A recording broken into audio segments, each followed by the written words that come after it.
Imagine working your whole life for a dream, pouring your sweat, your time, your talent into something you love, and being pushed out, not because you failed, but because of the color of your skin.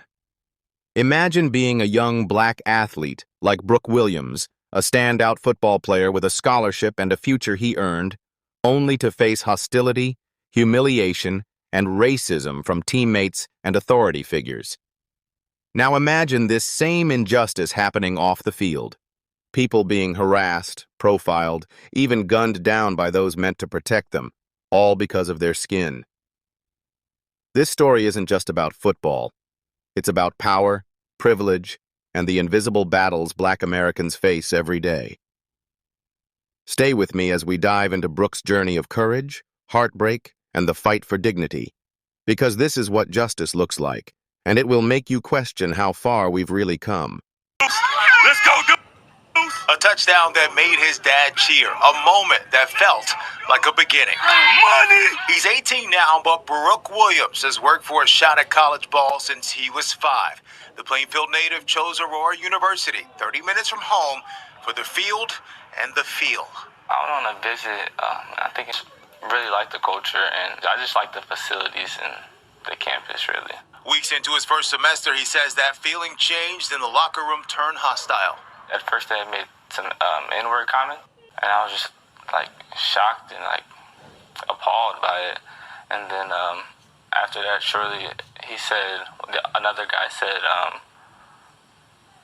why are you sleeping here? Don't you guys sleep in trees? And he was the only black player in that room. He says a George Floyd reference followed, and all he could see was the scene the world can't unsee. Floyd dying under an officer's knee, and fear set in.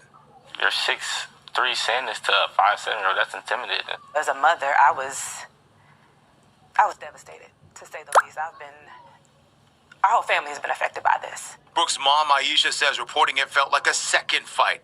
She pushed for a formal investigation. I didn't give up. I was relentless. Emailed the president, the vice president, everybody. Every single day. They would give me no answers. Next day, I'm emailing again.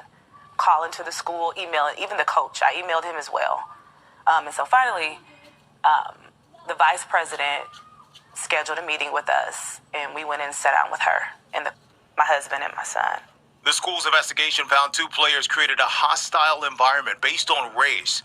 Brooke says they kept playing while that investigation was going on. Their initial punishment, suspended from the team and put on disciplinary probation. But after lawyers got involved in an appeal, that changed. They'd take racial sensitivity training and be back on the field next January. Aisha says a meeting with the coach made it worse. That coach, former NFL player Don Beebe, a Super Bowl winner with the Packers, told them he knew the families of the players accused. The words that he spoke in front of us and the vice president, I used to be in the NFL. I had black friends. Me and my black friends told racist jokes. He said, I want to forgive the kids like Jesus forgave David for being a murderer. Brooke never got an apology, not from the players, not from the coach. She says the coach stopped speaking to him in film sessions, even skipped his plays on screen. That, he says, was the moment he knew he couldn't stay. When we went to get my shoulder pads and my girdle and everything in there, a bunch of stuff was missing. My pads was missing. The only thing that was really left was my cleats and my girdle. A bunch of my gloves, my mouthpieces, my towels, they were all gone. 2 weeks later, a friend texted him these photos. Everything was back in his locker. By then, Brooke had already decided to leave, losing his $60,000 scholarship and his peace of mind. Honestly, it was hurtful because I've been working so hard. I saved a bunch of money to go to school, and now I'm stuck working again. I can't go back to school until January, and I don't know where I want to go. The university sent us a statement. It says it takes reports seriously, and federal law limits what it can share. It says every report is reviewed and action follows if there's a violation. The Williams family read it themselves. The report is carefully reviewed, lies, appropriate, never policy. Yeah. He doesn't feel valued or supported. Brooklyn says the process left him with one question. Really, it's just like, am I enough? Like, what did I do to deserve this? It's a question past students of color have had.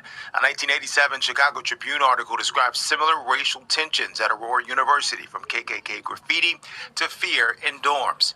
4 decades later and across the country, race-based harassment reports on campuses remain among the top categories of civil rights complaints. The FBI tracked more than 11,000 hate crimes in 2024, most tied to race. The Williams family says it's shocking, but they're not shocked. Several of his teammates have vocalized that they're scared to say anything. Caucasian students, by the way. And that's why they didn't speak up for him when he was being antagonized and harassed that night. So I'm not surprised. What we allow will continue, so.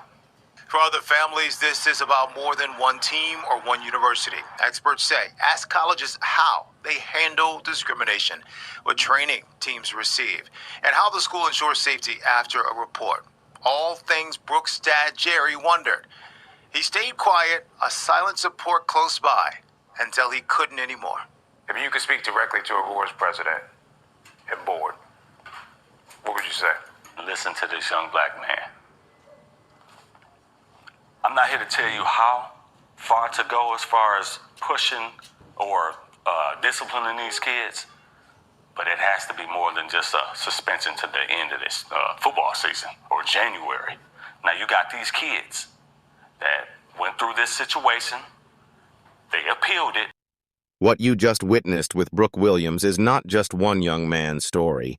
It is a reflection of a system that still fails black people every single day.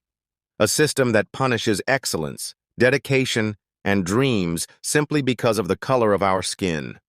Brooke worked since he was 5, pouring his heart, sweat, and every ounce of energy into football, dreaming of college ball, a scholarship, a future he earned. And yet, instead of being supported, he was harassed, humiliated, and pushed out by teammates and adults who were supposed to guide him, protect him, and help him grow. The locker room became a hostile battlefield, with racial slurs, cruel jokes, references to George Floyd, comparisons to primitive stereotypes, and the silence of those in power giving permission to hate. And this isn't just about football. This pattern repeats itself everywhere. Look at the streets. Look at our communities.